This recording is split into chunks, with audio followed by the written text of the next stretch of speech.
bom dia, povo de Deus. Eu sou Cláudio Fernandes e hoje é sexta-feira, dia 13 de abril de 2015. Sexta-feira da Paixão. Hoje é um dia diferente dos demais, é uma sexta-feira completamente diferente das demais, pois marca a paixão e morte de nosso Senhor Jesus Cristo. Em nome do Pai, do Filho e do Espírito Santo. Amém. Nós devemos muito a Ele. Devemos tudo a Ele. Porque Ele nos salvou, nos libertou do pecado e nos mostra como sendo Ele o caminho para a vida eterna. João 14:6. Em João 14, versículo 6, ele diz: eu sou o caminho, a verdade e a vida, e ninguém chega ao Pai senão por mim. Tenha piedade, Senhor. Piedade de nós que te pedimos. Piedade de nós que imploramos o teu perdão. Pela nossa fraqueza humana. Somos por volta de 10 bilhões de pessoas no mundo. É muita gente. Quantas pessoas te ignoram? Piedade por todos, Senhor. Quantas pessoas nem sabem que hoje é sexta-feira santa? Outras tantas nem se importam por hoje ser uma sexta-feira da paixão. Eu sei que o Senhor, a sua misericórdia é infinita, mas para ganhar o seu perdão, nós precisamos limpar o nosso coração, amolecer o nosso coração. Isso com certeza é a parte mais difícil. É a parte mais difícil porque somos humanos, pecadores, somos fracos.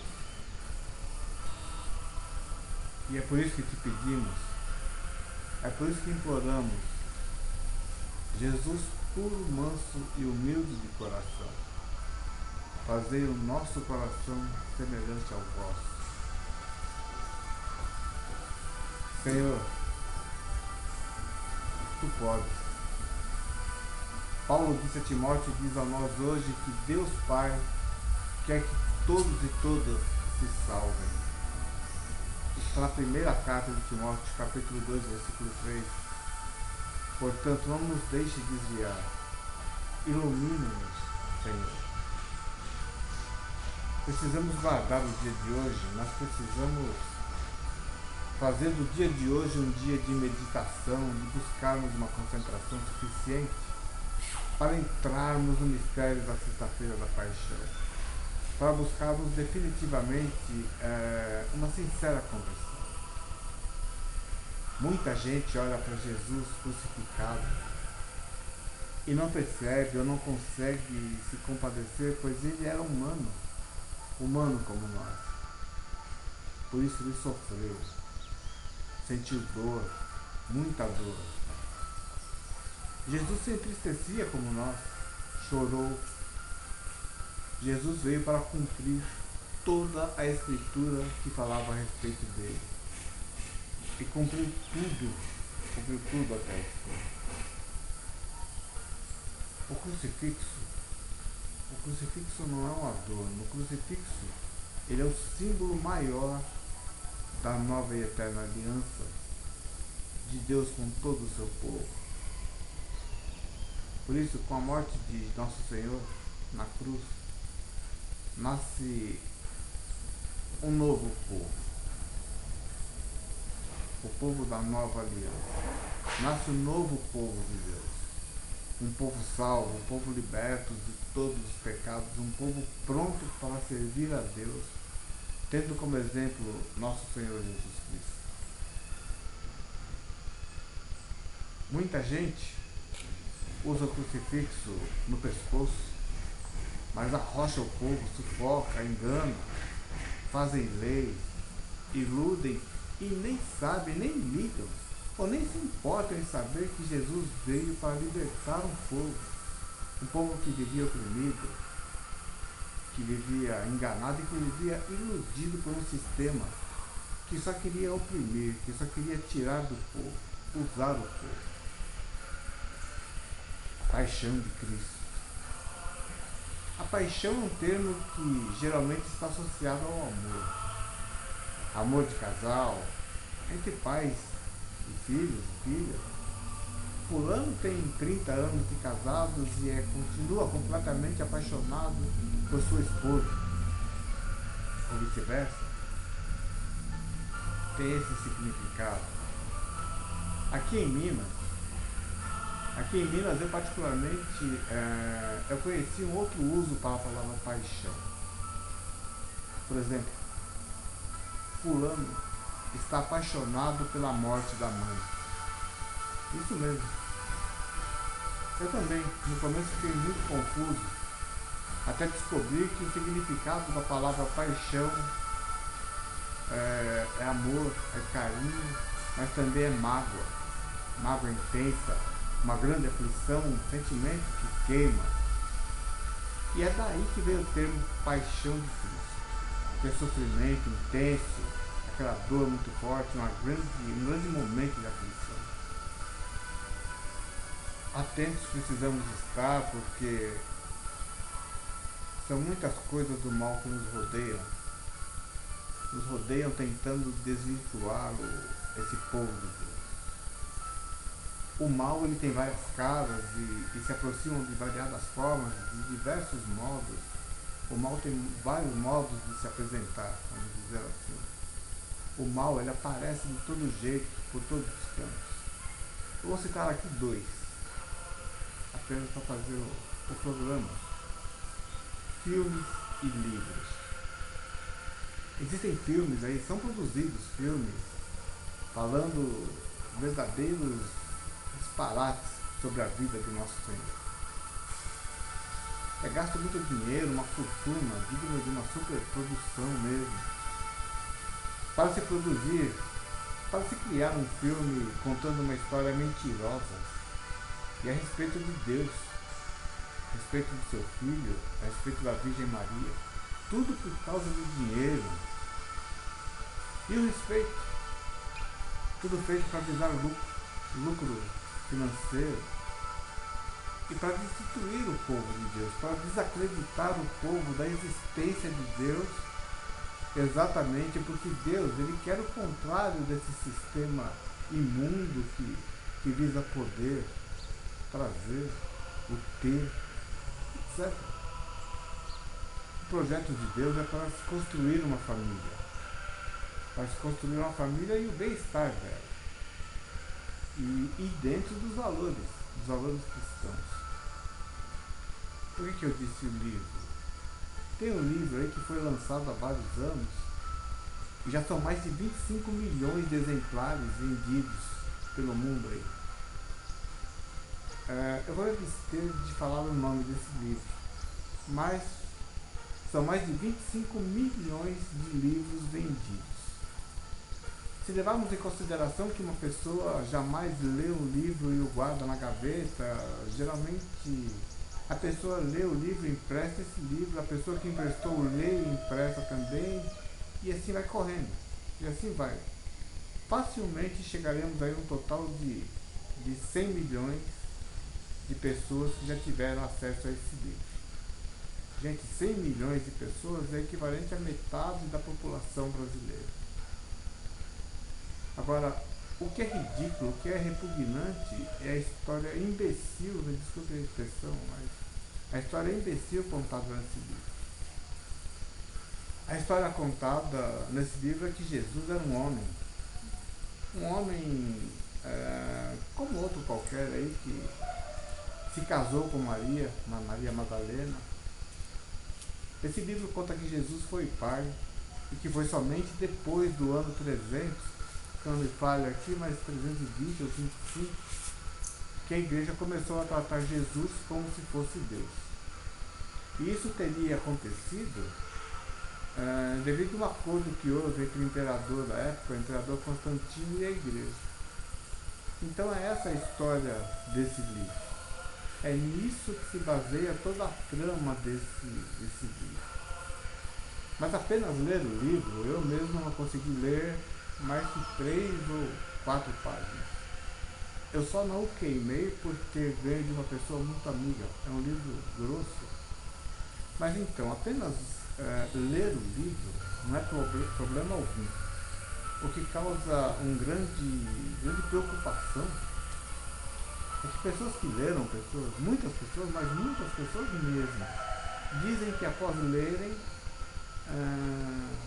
dizem que mesmo que isso seja verdade, isso não abala em nada a minha fé. Declaração de muitas pessoas que leram. Só tem uma coisa, gente, se a pessoa ao menos supor que isso seja verdade, essa pessoa não tem a mínima noção de quem é Jesus Cristo. A pessoa não tem discernimento para entender que está inspirando. Se a pessoa está inspirando é porque Deus lhe deu o sopro da vida. Essa pessoa não entende ou não quer entender, ou nem quer se preocupar em entender que se está vivendo hoje está porque Jesus Cristo se entregou de corpo, de alma, para que tivéssemos vida. O dia hoje é um dia muito triste. Ainda que o sol brilhe, ele não é o mesmo sol de todo dia. Desde o amanhecer já dá para notar. Eu quis fazer o programa assim bem cedo, que é para vocês perceberem. O dia não é o mesmo. E dá para perceber que o dia, ele é um dia diferente. E é para ser diferente mesmo porque está no ar. Está no ar todo o sofrimento de Jesus, está no ar toda a maldade que fizeram a ele. O nosso coração amanhece triste. O nosso coração amanhece chorando porque ele sentiu muita dor. E a troco de mim, a troco de você, a troco de nós todos, a troco da humanidade. Ele nunca fez mal a ninguém. Ele só falava em amor. Ele veio para ser a prova do amor que Deus tem por cada um de nós. O amor ágape, o amor verdadeiro. Ele mandou seu filho para sofrer até morrer, para acontecer a salvação, a libertação. E toda a salvação e a libertação aconteceu só porque ele veio à Terra. É muito amor. E tudo isso é apresentado, é representado na Semana Santa. E como estão as atividades da Semana Santa aí na sua cidade? Você está participando diariamente ou fica mais em casa, refletindo? Problema nenhum. Nessa semana mesmo uma pessoa me disse: olha, Cláudio, eu vou pouco à igreja, eu não sou nem de ir muito à igreja, mas toda vez que eu vou, você está lá. Você deve ter muita fé mesmo, né? Aí eu disse a ela: olha, minha querida, veja bem, às vezes uma pessoa que nunca foi a uma igreja, ela tem mais fé que aquela que vai sempre. O que conta, o que vale é aquilo que a pessoa tem dentro do coração, as atitudes dessa pessoa, os modos e costumes que fazem parte da vida dessa pessoa. Julgar nunca é bom, nem para bem, nem para mal, julgar nunca é legal. Mas se você está indo, se você está participando das comemorações da nossa cidade, parabéns, porque é realmente um momento de muita espiritualidade. Consegue-se uma concentração com muito mais facilidade, porque o amor está no ar. Nesse momento eu convido-os a ouvirem o Evangelho. O Evangelho hoje é de João, capítulo 18 e 19. Ouçamos, ele é um pouquinho longo, mas é assim, a trama da história, a história de Jesus, ida ao Calvário e tal. O Evangelho é muito bacana.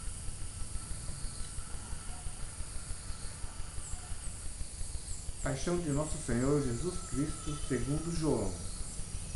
Naquele tempo, Jesus saiu com os discípulos para o outro lado da torrente do Cedron. Havia aí um jardim, onde ele entrou com os discípulos. Também Judas, o traidor, conhecia o lugar, porque Jesus costumava reunir-se aí com os seus discípulos. Judas levou consigo um destacamento de soldados e alguns guardas dos sumos sacerdotes e fariseus e chegou ali com lanças, lanternas, tochas e armas. Então Jesus, consciente de tudo o que ia acontecer, saiu ao encontro deles e disse: A quem procurais? Responderam: A Jesus o Nazareno. Ele disse: Sou eu. Judas, o traidor, estava junto com eles, quando Jesus disse: Sou eu. Eles recuaram e caíram por terra. De novo lhes perguntou: A quem procurais? Eles responderam: A Jesus, o Nazareno. Jesus respondeu: Já vos disse que sou eu. Se é a mim que procurais, então deixai que estes se retirem. Assim se realizava a palavra que Jesus tinha dito: Não perdi nenhum daqueles que me confiaram.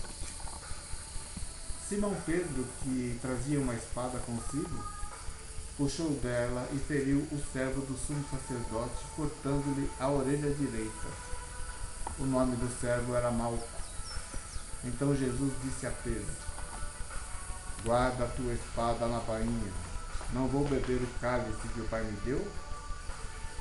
Então os soldados, o comandante e os guardas dos judeus prenderam Jesus e o amarraram.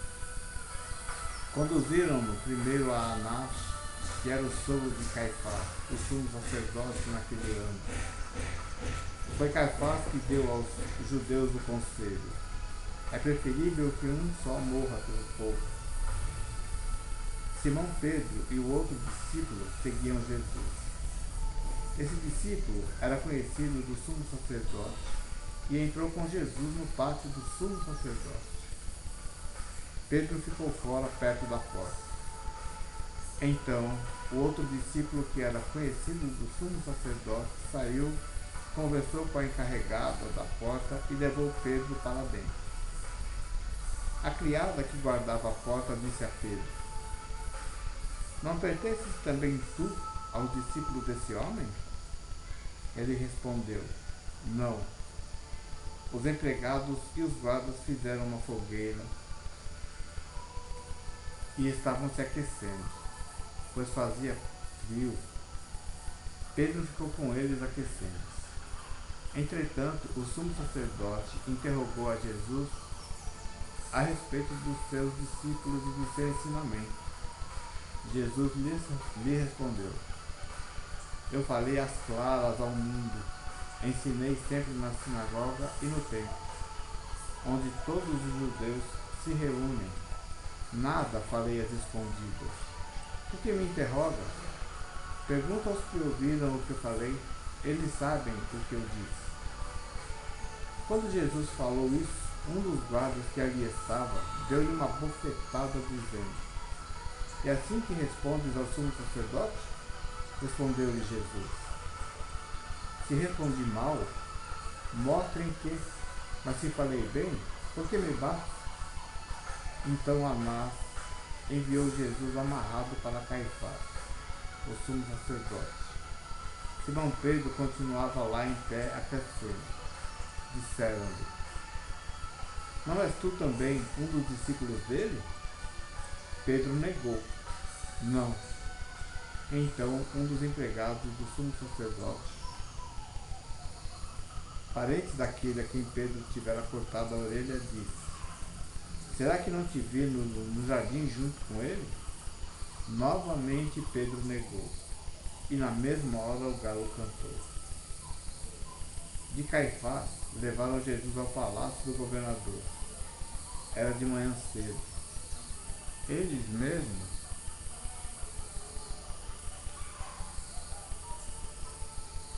mesmos não entraram no palácio, para não ficarem impuros e poderem comer a paz. Então Pilatos saiu ao encontro deles e disse: Que acusação apresentais contra este homem? Eles responderam: Se não fosse malfeitor, não o teríamos entregue a ti. Pilatos disse: Tomai-o vós mesmos e julgai-o de acordo com a vossa lei. Os judeus lhe responderam: Nós não podemos condenar ninguém à morte.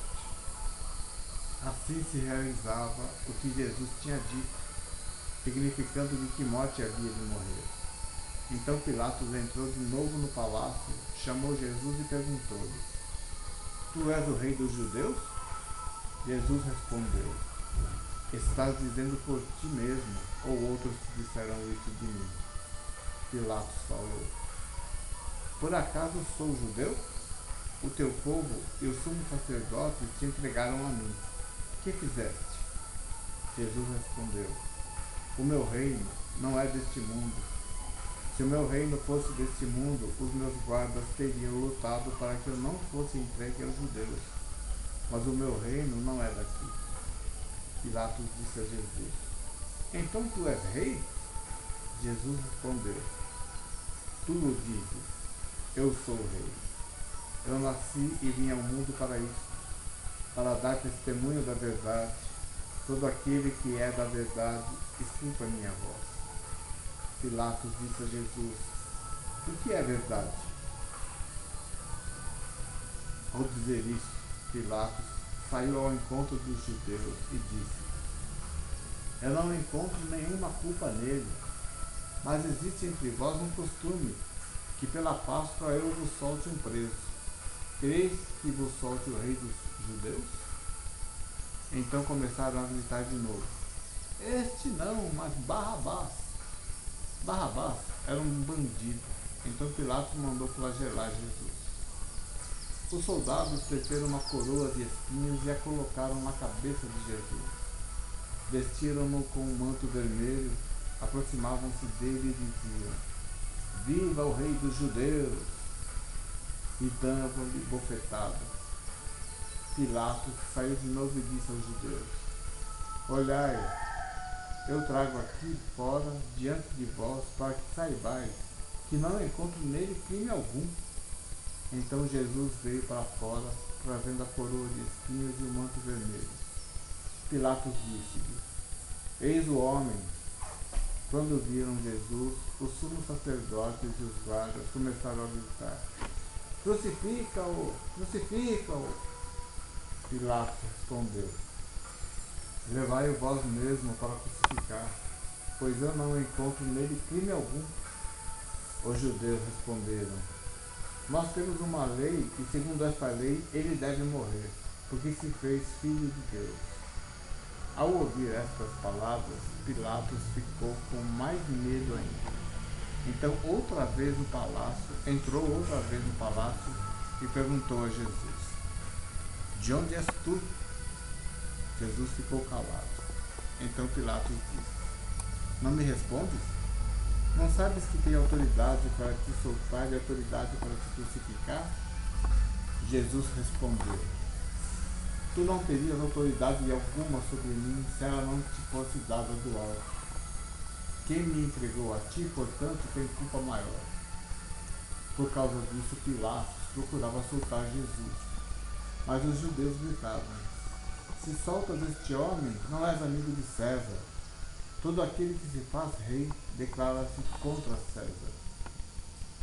Ouvindo essas palavras, Pilatos levou Jesus para fora e sentou-se no tribunal, no lugar chamado Pavimento, em hebraico, Gábata.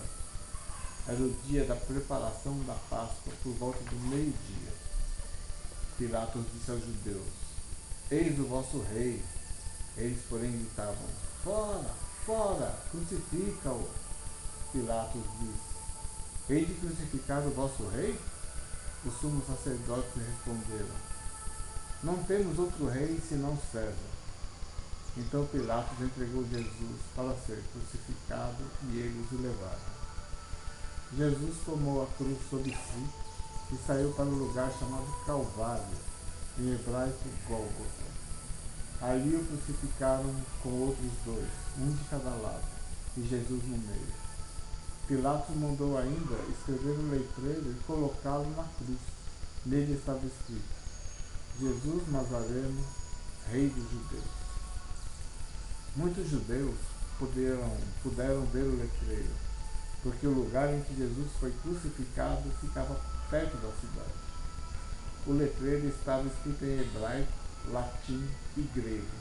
Então os sumos sacerdotes dos judeus disseram a Pilatos: não escrevas o rei dos judeus, mas sim o que ele disse: eu sou o rei dos judeus. Pilatos respondeu: o que escrevi está escrito. Depois que crucificaram Jesus, os soldados repartiram a sua roupa em 4 partes, uma parte para cada soldado. Quanto à túnica, esta era tecida sem costura em peça única, de alto a baixo.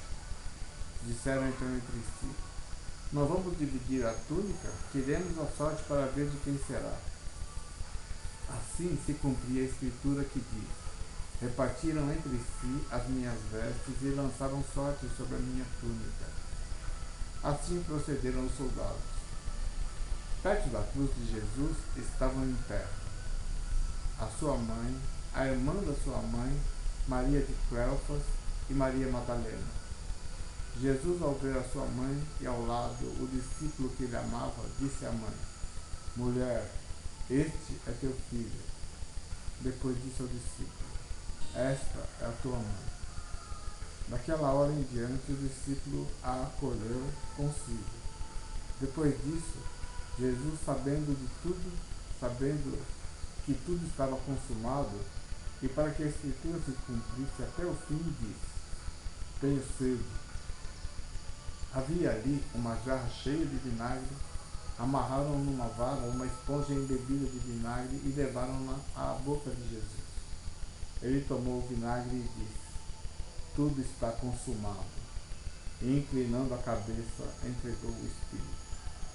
Era o dia da preparação para a Páscoa. Os judeus queriam evitar que os corpos ficassem na cruz durante o sábado, porque aquele sábado era um dia de festa solene. Então pediram a Pilatos que mandasse quebrar as pernas aos crucificados e os tirasse da cruz. Os soldados foram e quebraram as pernas de um e depois do outro, os que foram crucificados com Jesus. Ao se aproximarem de Jesus e vendo que já estava morto, não lhe quebraram as pernas. Mas um soldado abriu-lhe o lado com uma lança e logo saiu sangue e água. Aquele que viu dá testemunho, e o seu testemunho é verdadeiro. E ele sabe que fala a verdade, para que vós também acrediteis. Isso aconteceu para que se cumprisse a escritura, que diz: não quebrarão nenhum de seus ossos. E outra escritura ainda diz: olharão para aquele que transpassaram. Depois disso, José de Arimateia, que era discípulo de Jesus, mas às escondidas, por medo dos judeus, pediu a Pilatos para tirar o corpo de Jesus. Pilatos consentiu. Então José veio tirar o corpo de Jesus. Chegou também Nicodemos, o mesmo que tinha ido de noite encontrar-se com Jesus. Ele levou uns 30 quilos de perfume feito de mirra e aloé. Então tomaram o corpo de Jesus e envolveram-no com os aromas em faixas de linho, como os judeus costumavam sepultar. No lugar onde Jesus foi crucificado havia um jardim, e no jardim um túmulo novo, onde ainda ninguém tinha sido sepultado. Por causa da preparação da Páscoa e como o túmulo estava perto, foi ali que colocaram Jesus. Palavra da salvação, glória a vós, Senhor. Passamos aqui uma breve reflexão. O Evangelho é muito grande, então eu dei uma separada aqui em tópicos, para facilitar mais a reflexão. O jardim, aquele jardim descrito pelo evangelista no início do trecho do Evangelho, esse jardim recorda o paraíso do Gênesis, o primeiro livro do Antigo Testamento, de onde o homem tinha sido expulso. Então Jesus ele entra nesse jardim, para enfrentar e derrotar a serpente. A serpente é o símbolo do mal, o mal que oprime e que mata os homens. Refletindo, meditando o que foi lido, percebe-se que ninguém tem o poder para prender Jesus ou mesmo defendê-lo. Ele acaba sendo preso porque entrega livremente a vida. Fazendo uma reflexão no outro evangelho, no evangelho segundo Marcos, Marcos 10:33, para ser mais exato, diz assim: Jesus disse aos discípulos: Eis que estamos subindo para Jerusalém, e o Filho do Homem vai ser entregue aos chefes dos sacerdotes e aos doutores da lei. Eles o condenarão à morte e o entregarão aos pagãos. Vão caçoar dele, vão cuspir nele, torturá-lo e matá-lo. Gente,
notar que os representantes do poder, daquele poder religioso, do poder político, eles se reúnem para discutir, para resolver o caso de Jesus.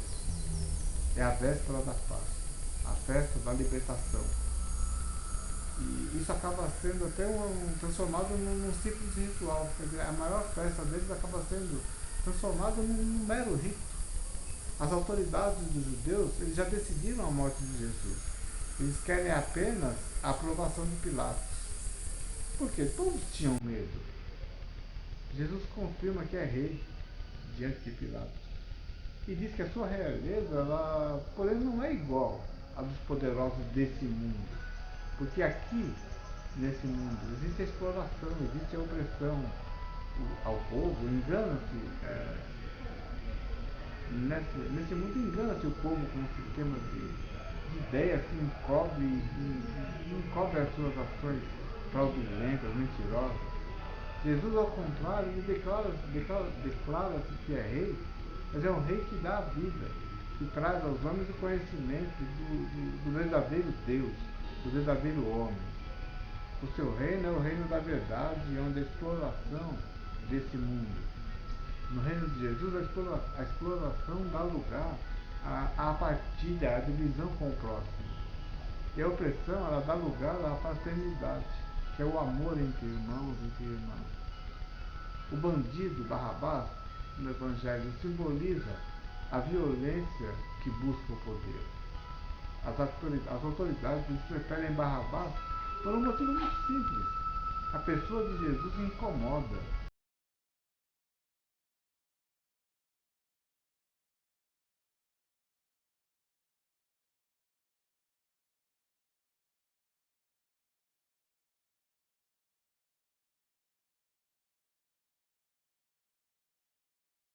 estar daquela forma fantasiado como rei, os soldados ridicularizavam o ideal de realeza daqueles poderosos desse mundo. Portanto, manifesta-se assim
ao meio-dia era o rito deles, antes da Páscoa. Ao meio-dia, os sacerdotes do templo começavam a matança dos cordeiros, que seriam usados na festa que celebrava o fim da escravidão no Egito. Essa era a Páscoa. No mesmo instante, naquele mesmo instante, os chefes dos sacerdotes, eles fazem a sua profissão de ateísmo, de descrença em Deus. Porque eles declaram-se, nesse ritual, fiéis adoradores apenas do rei de Roma. Ora, sentado na cadeira do juiz, Jesus ouve em silêncio a condenação que os chefes escolhem para si próprios. A cruz, ela é o trono de onde Jesus exerce a sua realeza. Ele não está sozinho, ele não está só, mas ele é o centro daqueles que o acompanham dando a vida, como ele deu. O letreiro, que está lá no final do Evangelho, apresenta Jesus crucificado como a nova aliança de Deus com o povo. Ou seja, com toda a humanidade, com toda a humanidade. Porque Jesus é o rei que entrega a sua vida por todos. E a cruz, ela é o símbolo do amor de Deus. O amor de Deus que vai até o fim, que prolonga até o fim. A nova escritura, ela torna-se compreensível a todos porque a linguagem do amor é universal. A linguagem do amor, ela permanece escrita por toda a eternidade. Jesus nos mostra e nos prova que o amor é a base de tudo. Ele veio para provar isso, que o amor é a base de tudo. Tudo em todo relacionamento, em qualquer atitude, de qualquer decisão.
nos diz.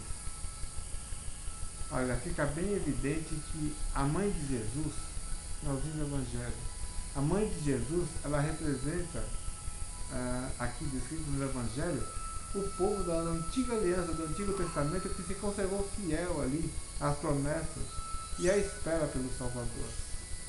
E o discípulo amado, o discípulo que Jesus amava, representa um novo povo de Deus, que é formado por todos aqueles que o apoiam. E nessa relação entre mãe e filho, o evangelista João nos mostra a unidade, a continuação do povo de Deus. O projeto de Deus a respeito do homem, ele se completa, ele finaliza com a morte de Jesus, que é o seu dom maior do amor até o fim. O Espírito que Jesus entrega, finalzinho do Evangelho, é o mesmo Espírito que conduziu Jesus em toda a sua atividade aqui na terra. Portanto, morto na cruz, Jesus é o grande sinal, o maior dos sinais que são narrados no Evangelho segundo João. João usa muito essa palavra sinais no Evangelho dele. No momento da lança, aquela que o soldado fere Jesus ao lado, o sangue que jorra simboliza a morte, e a água significa o Espírito que dá a vida. E com a sua morte, Jesus nos trouxe a vida. Portanto, gente, povo de Deus, o drama da paixão termina da mesma forma que havia começado. Jesus está dentro do paraíso. Tendo vencido a morte, tendo vencido a serpente, Jesus abre de novo para o homem a possibilidade de se realizar plenamente na comunhão com Deus. Então, gente, é mais ou menos isso. Muito bem, finalizando mais um programa de hoje. Hoje uma edição especial, Paixão de Jesus Cristo. Quisemos fazer isso no programa Cristo e Família, o Povo de Deus. Agradecendo imensamente a Deus por mais essa oportunidade. E há algum tempo eu queria fazer um programa assim, falando somente sobre Jesus.